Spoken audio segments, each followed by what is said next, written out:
Go.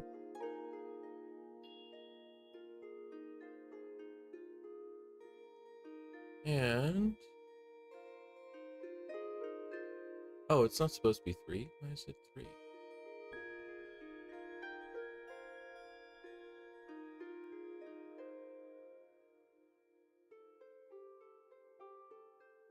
Oh, it's supposed to be 2 o'clock. Okay, whatever.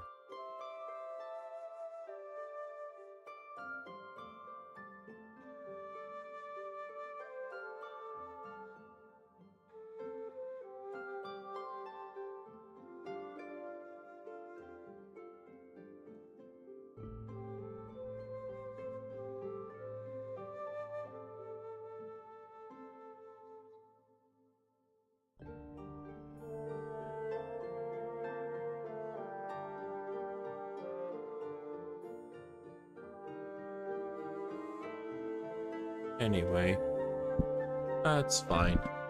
I am more than used to streaming to nobody.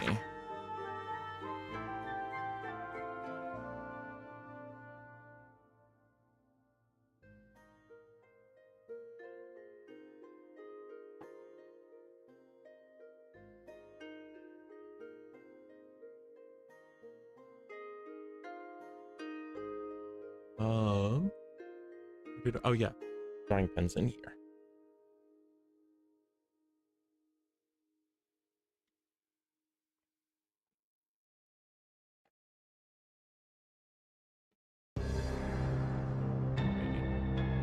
So, let's see how this goes.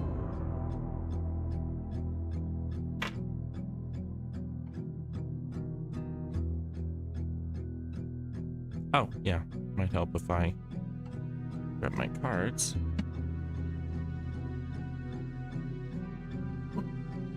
Come on.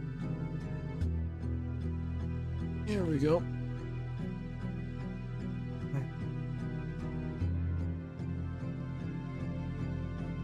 Alright, let's split this into 2 groups and I can shuffle.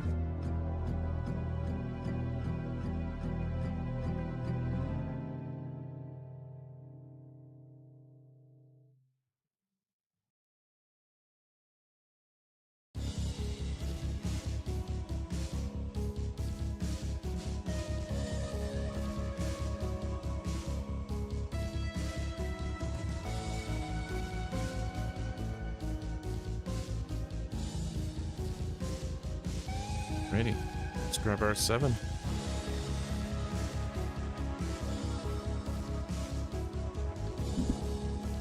Right, mixing up.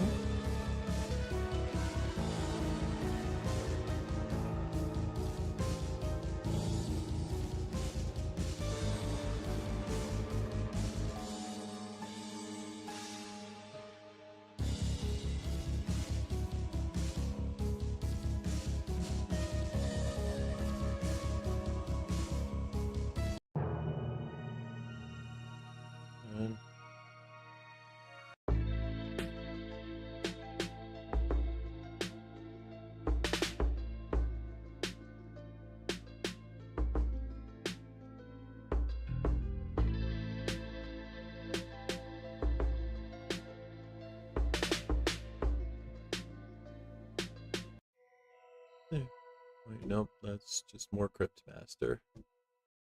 We should play that again. There we go.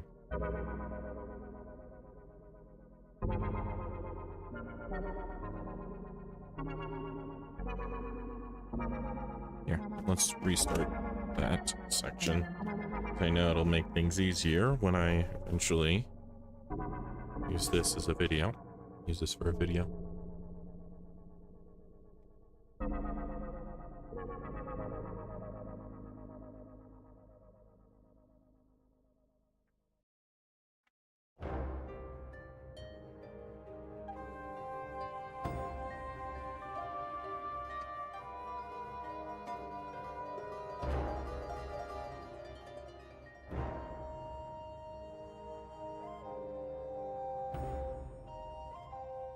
Right, there's that.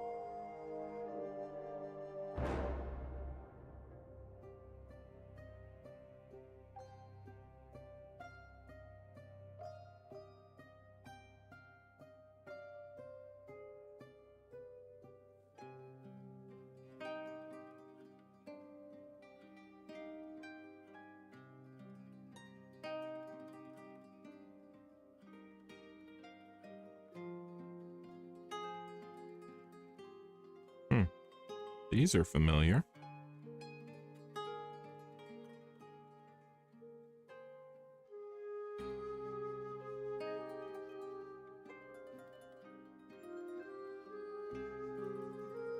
Hmm.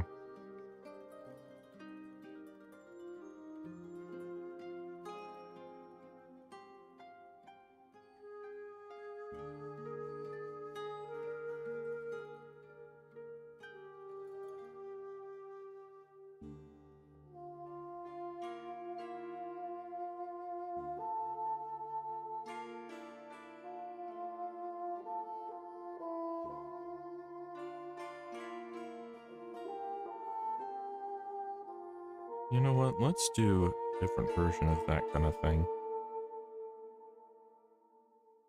Yeah.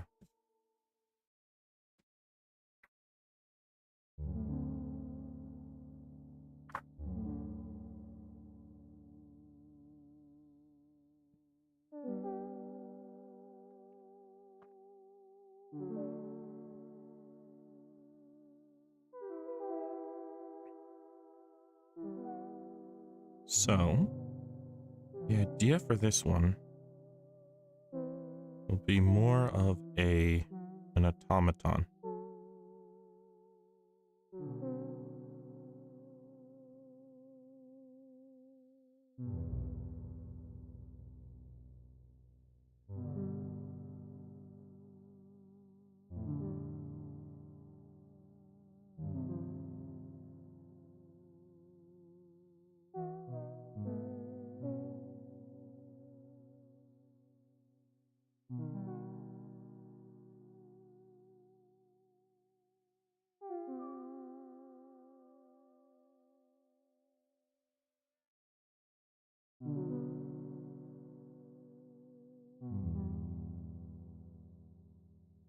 It'll be kind of beat up.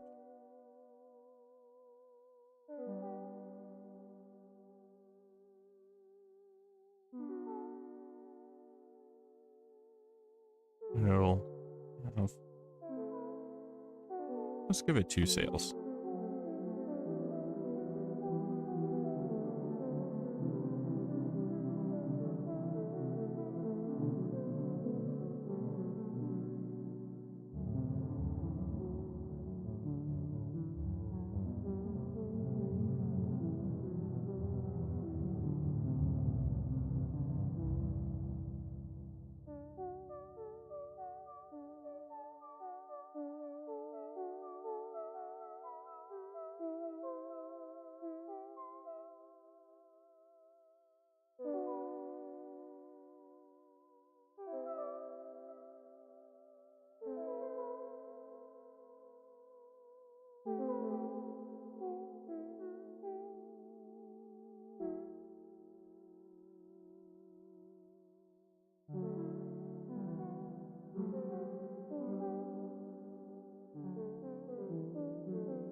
But on the side,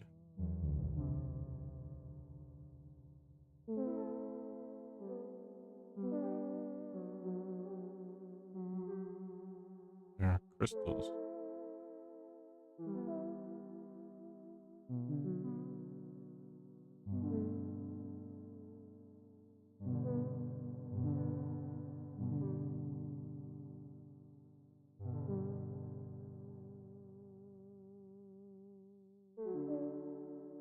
Growing out of it. That really shouldn't be growing out of it.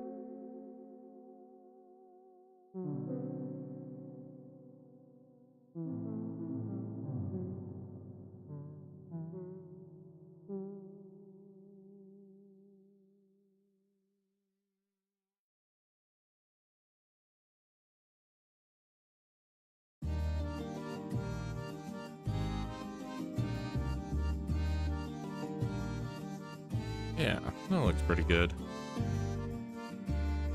I mean, need to finish the design, I suppose.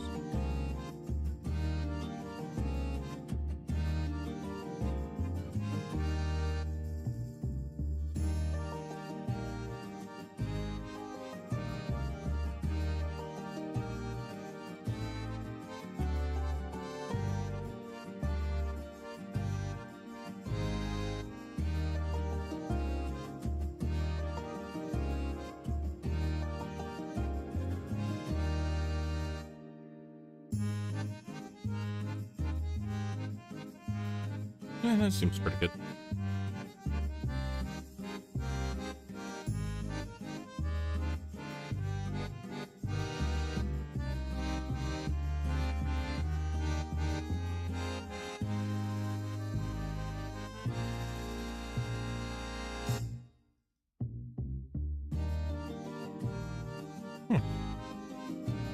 Alright. We're doing mechanicals. Oh, this was... Oh, it was just last week. Okay, a beach.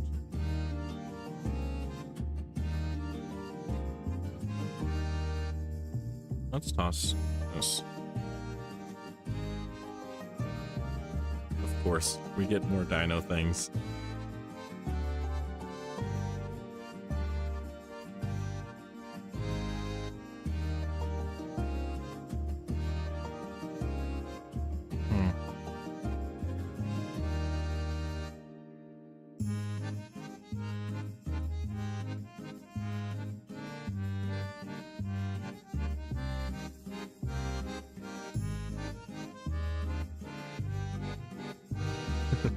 Another member of the dino party? Sure, why not? Let's add to the dino party.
Yeah.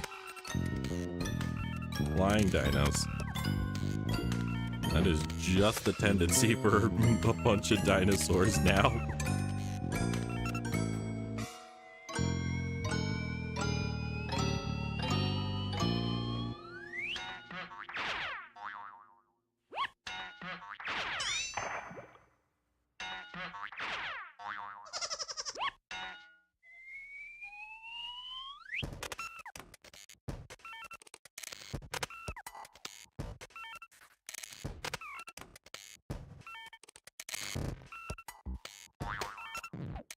Yeah, there we go. That's fun.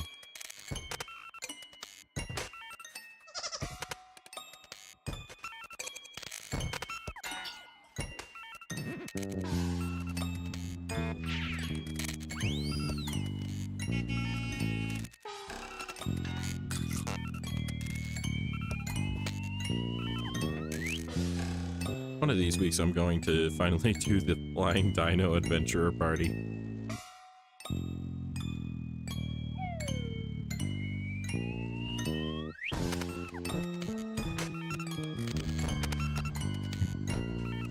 This one was put onto the last dino, or to the last card.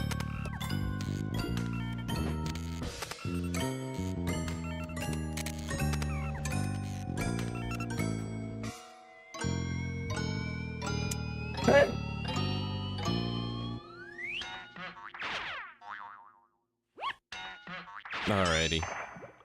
Oh wait, yeah, it's catching that up. Okay. Just make a dude.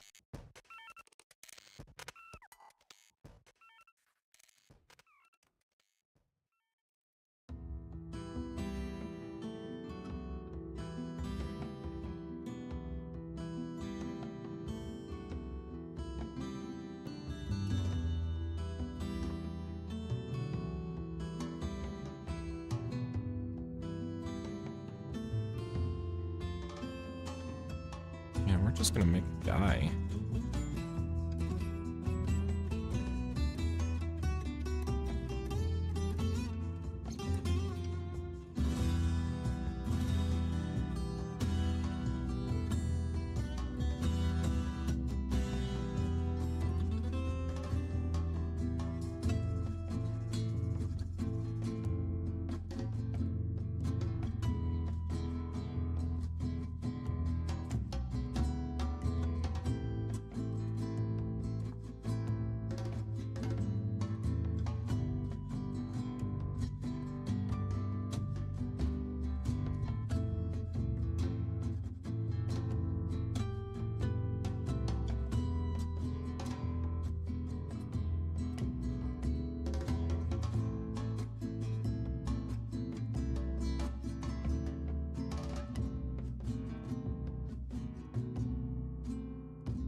Hello.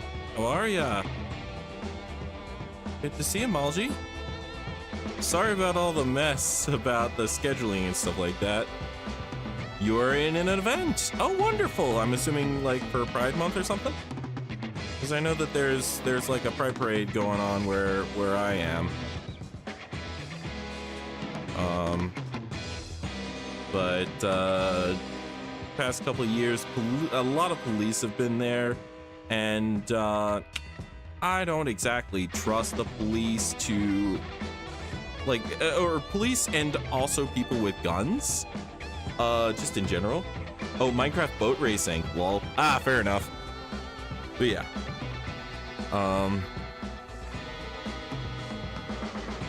Yeah, with how things are going on in the US politically, I was like, I should probably not be at the Pride event just to be safe. So I am, unfortunately, one of those people who would get caught out for being, quote unquote, DEI, libtard trash, or whatever they're using these days. So yeah, anyway, sorry to get downer. But yeah. So I've already drawn a couple monsters. I'll actually show you in just a minute, but I have this lovely gentleman right here that I'm working with. That I'm working on. And, honestly, doing a pretty good job. I feel like this is a pretty fun one. These, I'm gonna say, and this is one of those suits that you trust.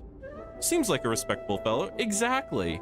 Like, you know, there are suits that ruin people's fun, like, you know, a bunch of those executives and copyright lawyers or IP protection law folks or whatever, who are like, oh yeah, you know, you can't do XYZ. No, this is one of those folks who's like, hey, I'm just here doing a job, you know, can I help you out?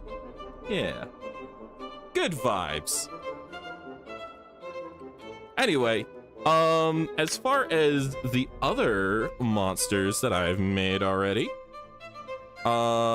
started out, I got basically all the same cards that made up the abandoned stray. So I was like, oh, well, I can do something similar to that, but a little bit different. So I chose gears instead of the mouth tentacle things. And I was like, oh, I can make a mecha that's kind of falling apart and has crystals growing out of it. So yeah. People who wear suits. CEO, entrepreneur, born in 1964, Jeffrey Bezos. Yeah.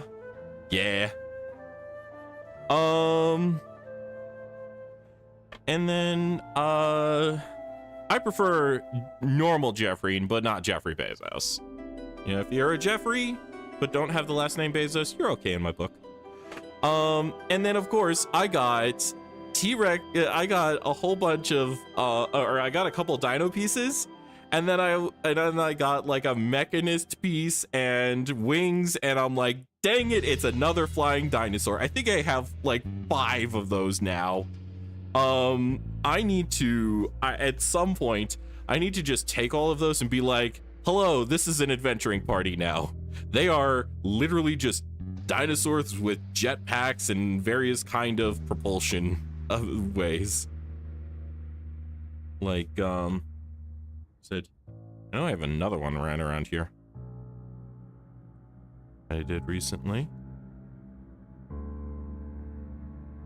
This is because flying dinosaurs are superior creatures. Yes, I mean, like, oh, yep, here we go.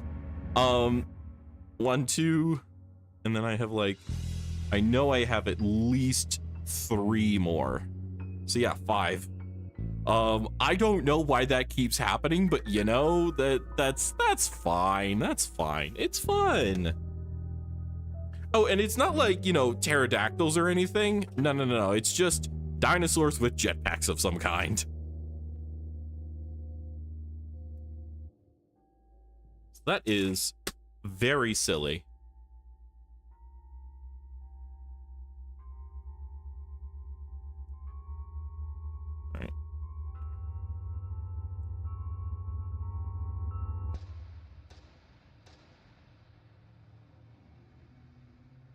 Yeah. How did your Minecraft boat racing event go? Like, were you competing or were you viewing? What was going on with that? I'd love to know more.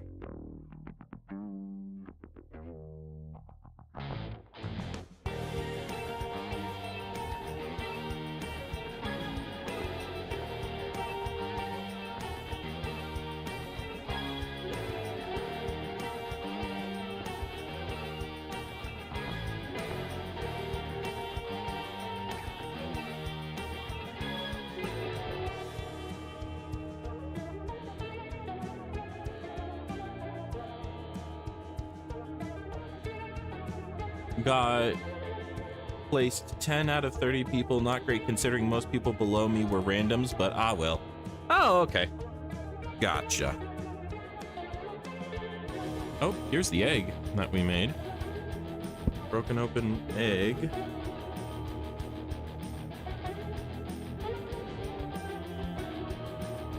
Let's see. What can we make out of these? Let's try this. Oh, it's better.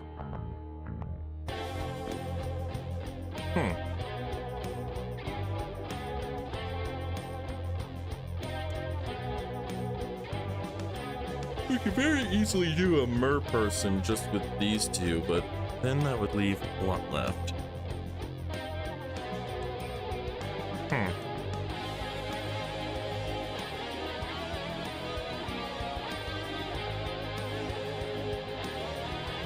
I got placed 3rd in the last Race of Nations and then got placed 10 in this. I'm so washed.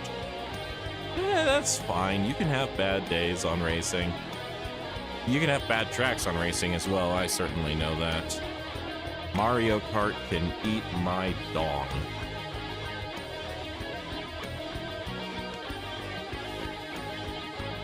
Although Rainbow Road I'm oddly good at. Just like a lot of the other tracks, I have horrible luck with a lot of the traps. So they just keep getting me over and over and over.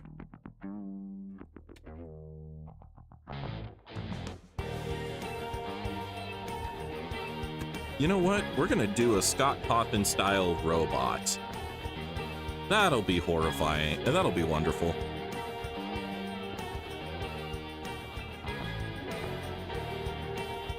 Okay, weird thing. Oh, my brother just got a Switch too. We've been playing Mario Kart on it. Fantastic. Okay, weird little tangent that I want to get on. Scott Cawthon, like, okay, he's known for FNAF, right? He's known as like, oh yeah, he's the big FNAF creator, blah, blah, blah, blah, blah. Sure. But like, he's really good at this sort of maximalist robot design. Beyond just the whole, like, there's a reason why FNAF was such a departure for him. Because he's known for, you know, a lot of those kind of junk games. And then a lot of religious games. But then he also, like, his third thing was, I'm trying to remember the name of it, but it's the game that the coffee thing came from. And it, like, the robot designs on that were amazing. And I really wish that he would go back to it. Oh gosh, I'm trying to remember the name of that thing. Of that game. But let's start out with this. Tubes. And then it's gonna kind of be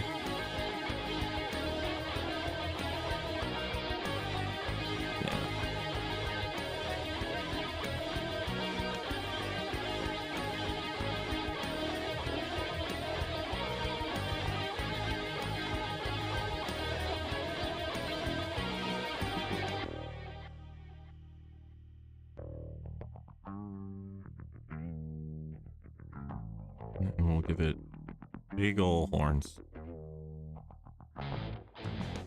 Actually, yeah, we'll from forward. But yeah, as far as you know what, let me look it up real quick.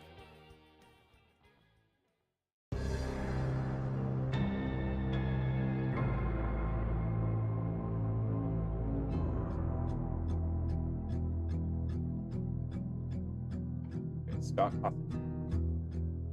Games.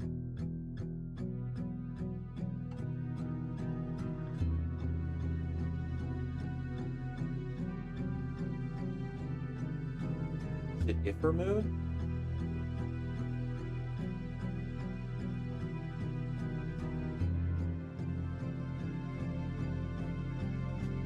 No.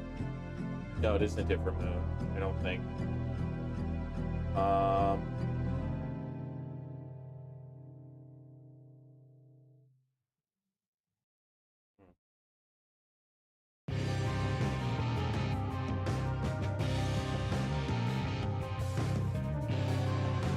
Orphanaf.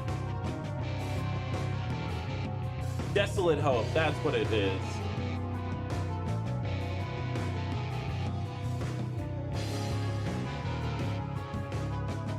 Yes! The Desolate Hope. Okay. That one has really, really good, like, robot designs. So the 4, I think they're called masters or whatever, but the 4, like, big bots that you have to face are insane. Like, okay. Another tangent to the tangent, because we're just tangents today. Apparently. But do you know, do you know the idea of maximalism? Maximalist design. If you don't, that's fine. General idea is that it is it's specifically designs that are overwhelming. Too much all the time, sort of, yeah. So if you know the Michael Bay Transformers, they're one of the things that put maximalism in character designs in front of people for the first time. Like, that was the first, like, public introduction of maximalist character design to people. And Scott Cawthon is really good at maximalist design for sci-fi robots. And like, the reason that maximalist design is so hard, well, first off, I really like maximalism. I kind of feel like it fits in with this. I heard you like tangents, so I put your some tangents on your tangents. Exactly. Major kind of things for maximalist design, to me, it reads sort of like my scribble art, where it takes a lot of pieces to pull them together to become a semi-cohesive whole. And so that works a lot with my art, because I just have like a lot of lines everywhere. But maximalist design is just this idea of overwhelming detail that comes together to make a whole. And it is a very interesting style that I really wish people would be willing to use more. Especially because we've been kind of inundated with the corporate minimalism. So I'm trying to remember, there's a specific name to that animation style that you see from all the corporations. I think it's something Memphis. I don't remember what specifically, but like, you would recognize the yeah, I know, yeah, you know what I'm talking about, though.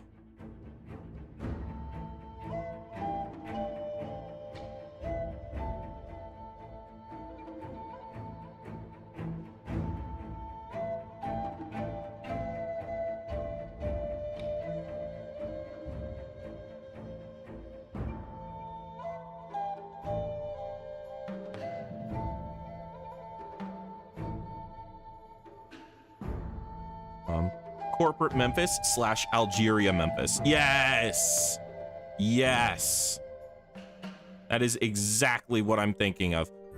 So that kind of style, I am... it's not that it's bankrupt. It's not that it's creatively bankrupt. It's used by people that are creatively bankrupt. And so the style has gotten associated with that sort of lack of thought, lack of just boringness, that sort of boringness. And so maximalism has kind of risen up as a sort of counter to it. And I really hope that people use that more. Though one of the issues with maximalism is that it's also sort of corporate nowadays, because it is like maximalism is specifically about overwhelming detail. And what is a group that likes to use overwhelming detail? AAA game companies. And so you have this kind of duality where corporate powers are taking over these art styles that are not just, you know, the quote unquote norm of simplicity, but that are also the counter to that, which is overwhelming detail. So I don't know what my point of my original point was for mentioning this, but yeah, overall, I suppose we need to see more. We just need to see more cool art from people who are not businesses. Actually, wait, that implies that businesses are people. We need to see more art from people that are not associated with businesses. Because, yeah, I'm tired of business being the one and only thing that that creates art, that leads to creativity. It is irritating as heck.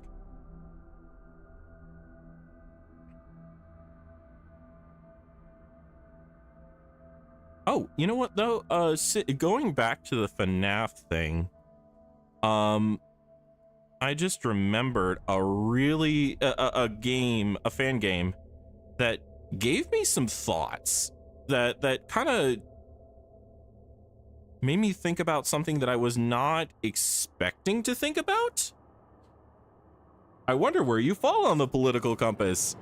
Yes, it's you know, it's yeah,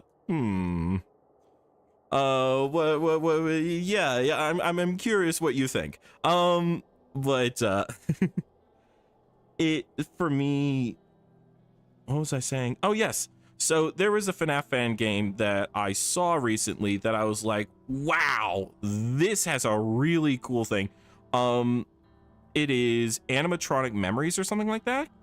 It came out about like a few months ago, like I think 5 months ago. And it's recently kind of blown up in the YouTuber scene. And I really like what it did with its art stuff. So there's the baseline game, you know, of like defend the office and blah blah blah blah, and you're a security night guard, all that kind of stuff. Oh, I think I saw a YouTube video on that. Yeah, you probably did. Because it's gotten very popular amongst YouTubers, especially recently. But general idea is that I saw there's spoiler, there's like a sixth night where something happens and you die, you get got.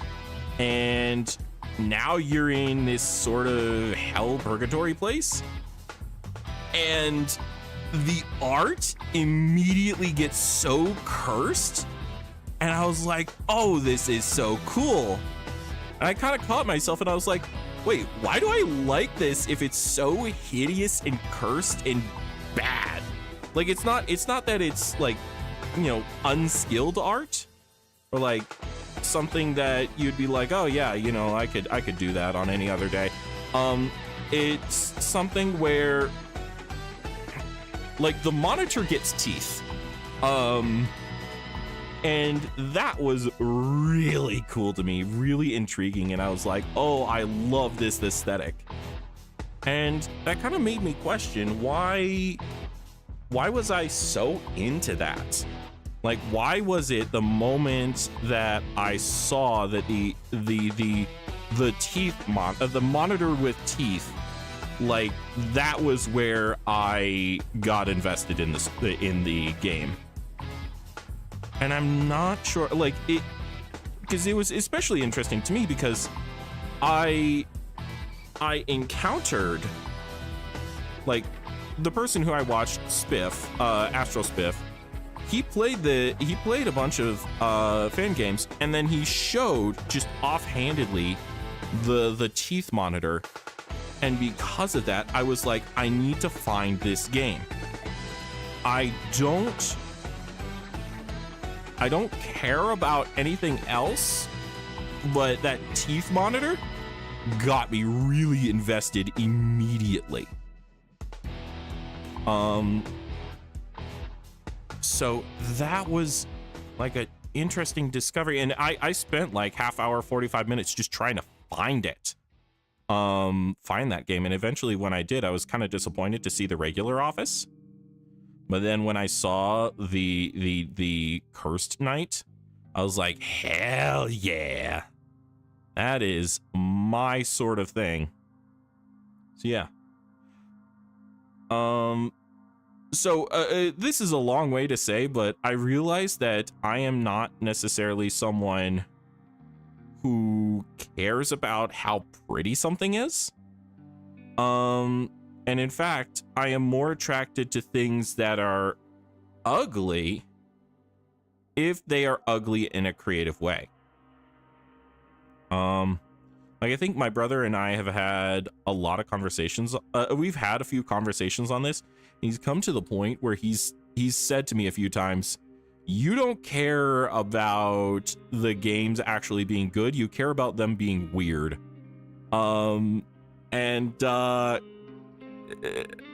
He's not that wrong, at least from to me. I think that I am so much more invested in a creative aesthetic that if something pulls off a creative aesthetic, I'm willing to let it get away with a lot of other things. And yeah, especially if that aesthetic is kind of monstrous. Like, you know, you can tell my art is not pretty in the normal sense. Like, I like the video that I'm working on right now, I originally tried to draw the monster pretty, like using my ink wash sort of style, using the video, or using my digital, like using my tablet to try and draw it clean and pretty and do a sort of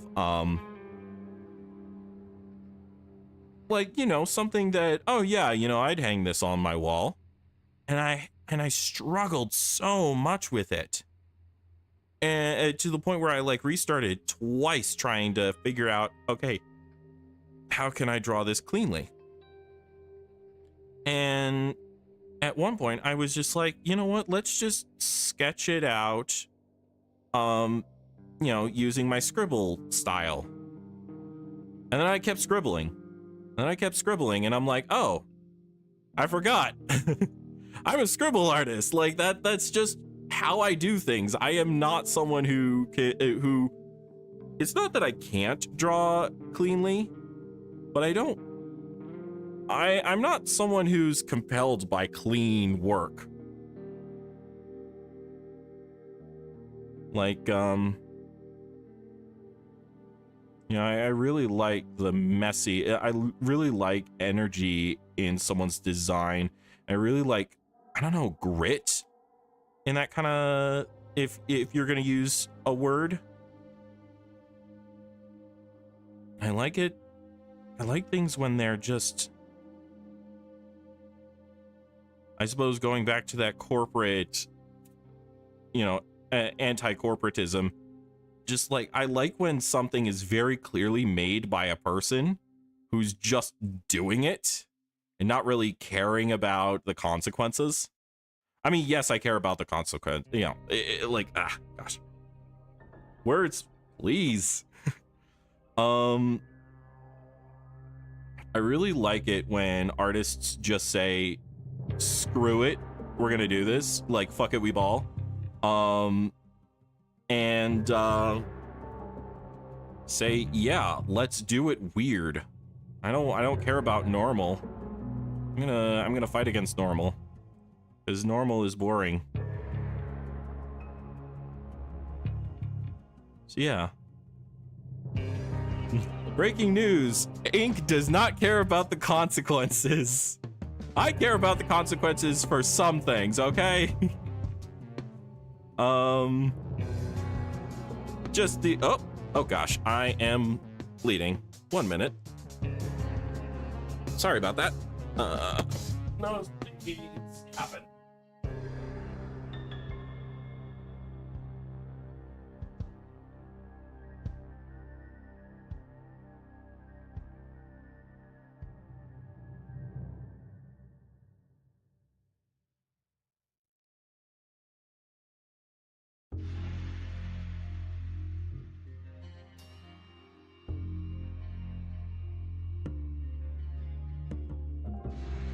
Okay.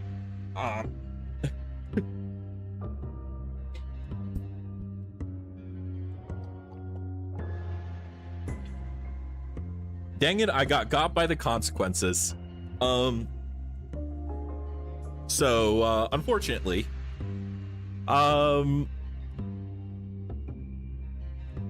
am used to this, unfortunately, because, well, let's see how I want to tell this story. Sorry, now we're sidetracked on a whole other thing. Okay. So, nosebleeds are not uncommon for me. Unfortunately, I've actually had them all my life. To the point where my family, my parents, like when I was 10, I had to actually, I had to go get surgery to cauterize my nose to try and stop the bleeding, because it was bad enough that we were worried about me getting anemia, which is essentially like you stop being able to do things because you've lost so much blood.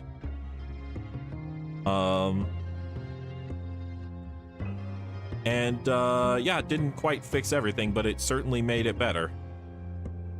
I've been recommended to live in a very moist area, a wet area. Unfortunately, I do not live in an area with high humidity, and so I'm kind of stuck on that front. So I occasionally get nosebleeds.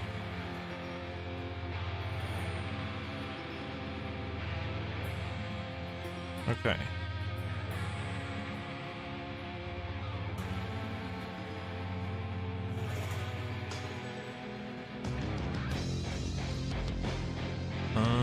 Let's just draw some of these out. We'll just simplify from here.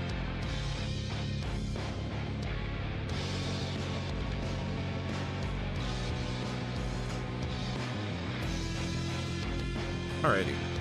So what am I gonna do at the end of here? Oh yeah, I know what I can do.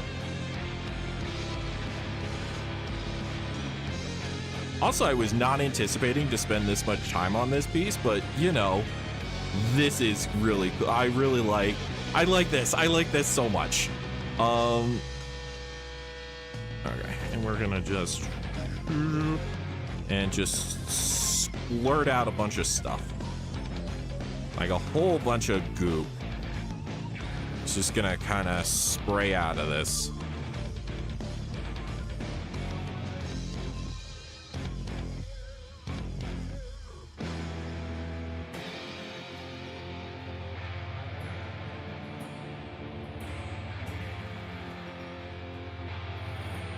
Yeah. Okay. Yes. So as far as the consequences, unfortunately, I have a very antagonistic relationship. Inkwyrm'sStage, in theory, let's draw some funky monsters. Inkwyrm'sStage, in practice, it all started when I was young.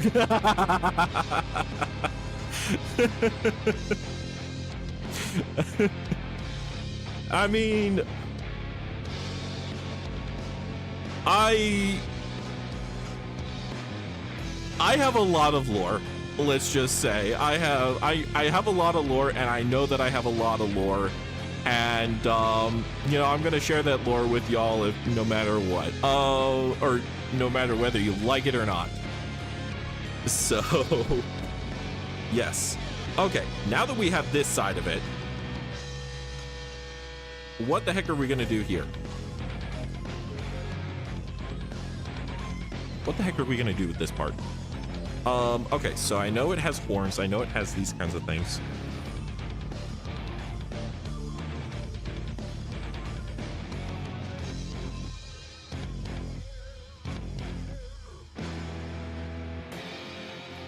Just start out by kind of shading these in.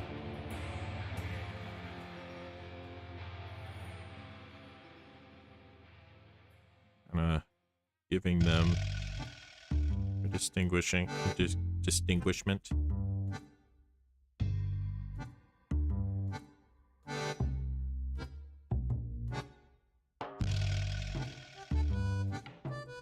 Yeah.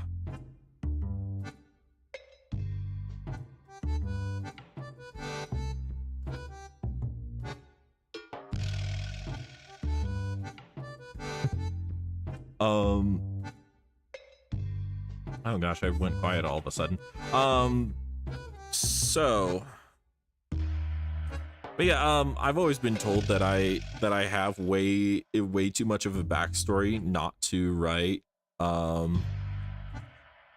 least like in college, one of the things that my friends kind of did is they mentioned that we played a lot of Jackbox, and there was one question that came up a few times, like when we were playing what is it called? It was, oh gosh, it was a game about knowing your friend group. Specifically, it was about characterizing people's types, like as in, this is, you're the jock, you're the nerd, you're the theater kid, that kind of thing. All right, one sec. I think I bled through the. Okay, no, we're good. And so there was one question that came up a few times, and it was, who would have the most interesting autobiography? Or the most interesting biography or autobiography. And that was basically a gimme for everyone, because the answer was me every time. No matter where I was, like whenever that question came up, it was always Ink. Always Ink is going to have the most interesting biography. And so I'm not sure whether that is a compliment or a detriment, but you know, it exists. I have learned that I will, if I ever need money desperately, I just write a biography and I will be fine. Okay.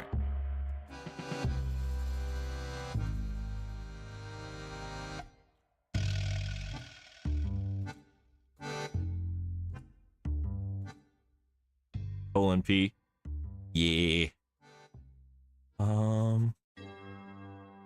Okay. I think that this is just about done. Yeah. The front side isn't nearly as good as the back side. But, oh, yep, I've definitely bled through that. 1 minute.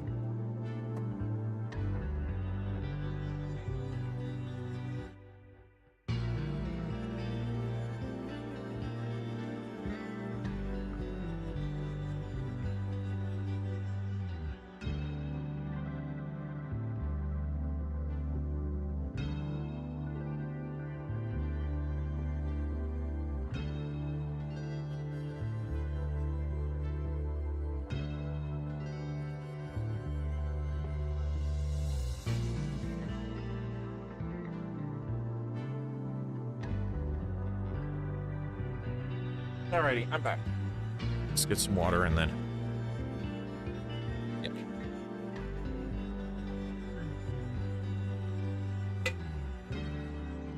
I could probably do something more with this.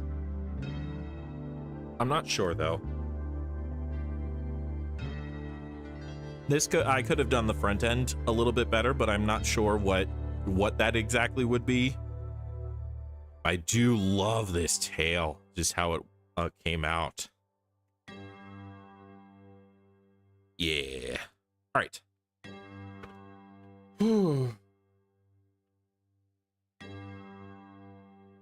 So, oh. Okay, the nosebleed is, I think it's getting worse. Let's do one more monster, and then I'm gonna call it there. And I'm gonna go grab my medication slash thing to help with this after the monster. Already did dinos. I'm kinda done for dinos today. Understandable. Thank you for understanding. Oh God. Yeah, unfortunately, yeah. Okay.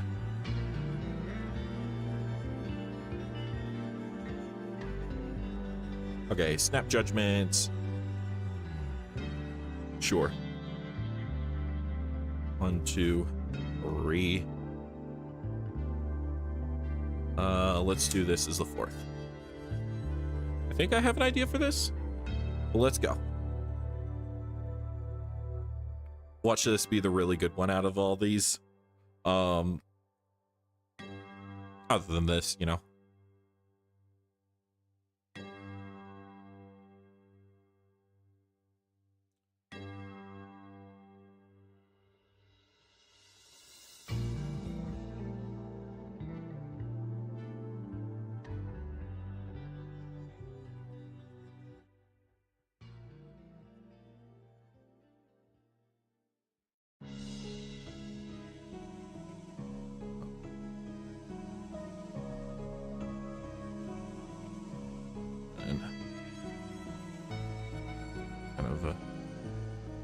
Get that wrinkly chrome dome. Okay.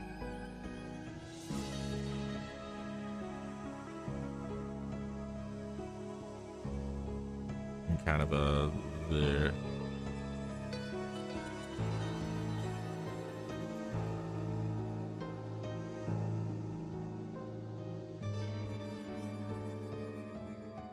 Weird thing, but I really like the design where it's like the lower jaw is completely detached from the upper jaw, and I feel like it could be super scary if someone tried to make it that way, but it's always been comedic, and I really wish that someone would just, you know, work it like Winnie the Pooh and what's its name? Steamboat Willie. The moment that they became copyright free, that moment they went into the public domain. Side note, public domain is amazing. I really like that. To me, I think New Year's is not for me is no longer going to be about New Year's Day is not necessarily going to be about like, oh yeah, you know, celebrating the beginning of a new year. No. It's going to be public domain's Eve, and public domain's day. The days that we start getting new things. There's actually a guy, I'm trying to remember his name. I follow him. He's basically a YouTuber that his whole channel is all about making making things that came from the public domain. And he actually is starting a cinematic universe called the Super Zeros, based off of just public domain things that terrible, not even terrible, but just like superheroes that have fallen into the public domain. And I love that so much. Okay. I wish copyright was shorter. Star Wars: A New Hope goes into public domain in 2072. Yes, absolutely. I am one of those people who's like, public domain, copyright should be somewhere closer to, my number is 20. My number is 20 years. Specifically, it's like 10 years and then you can renew for another 10 years. Because that gives you enough to get a career, get a good amount of a career on there, but you cannot build your career on one thing alone. You have to have multiple things in order for your career. You need to have multiple things that you're doing instead of that. And it's also that also helps. That's enough of a point where someone who enjoyed something as a child can do something with it as not just a young adult, not a young adult, but like a sort of medium adult. For example, well, actually, yeah, it would be young adult, I suppose, mid-20s. You could do something with it in your mid-20s, mid to late 20s. For me, Bionicle is sort of the big one for me. If I could do, if Bionicle, medium adult, lol. Yeah. It's a weird way of phrasing it, but you know what I mean.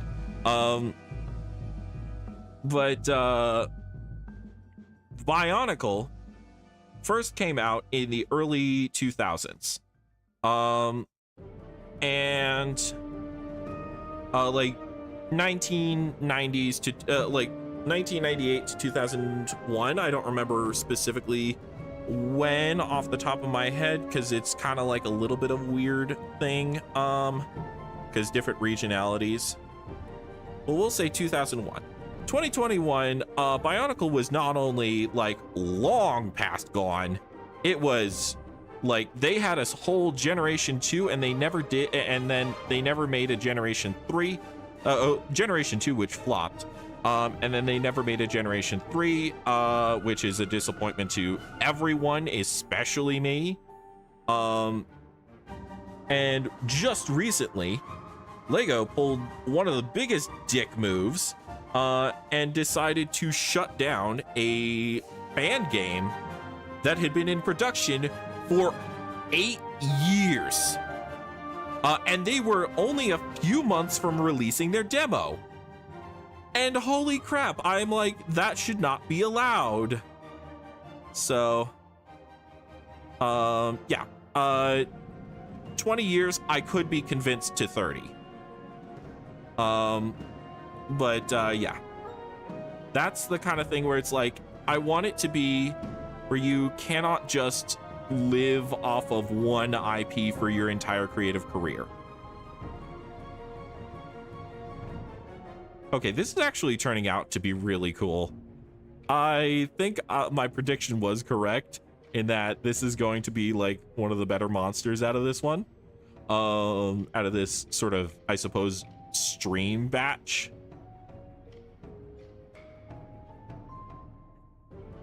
Yeah. This one looks real messed up.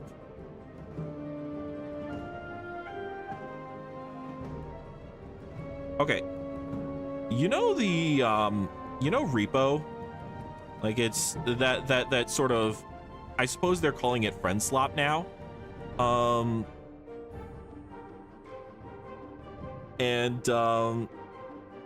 It is, this is kind of reminding me of those little trash can guys. Companies, when fans want to breathe life into IPs they themselves have abandoned.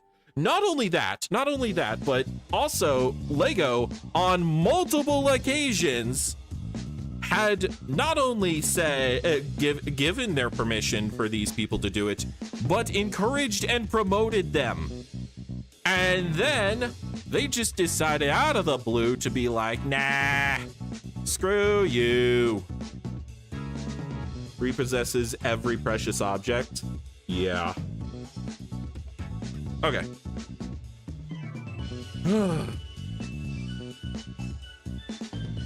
Okay, yeah, Nosebleed is still going. I'm just gonna wrap this one up and then, yeah. Okay, I really like this. I really like this monster. That's so cool. It's so screwed up. Okay. I am going to call it there. Thank you so much for stopping by for the little time that you've had. With that, let's bring this stream to a close. If y'all have dark skies, good night. If you have bright days, good morning. Whatever time of the day it is, whatever part of the world you're from, I hope you have a lovely morning, afternoon, evening, and night. Goodbye!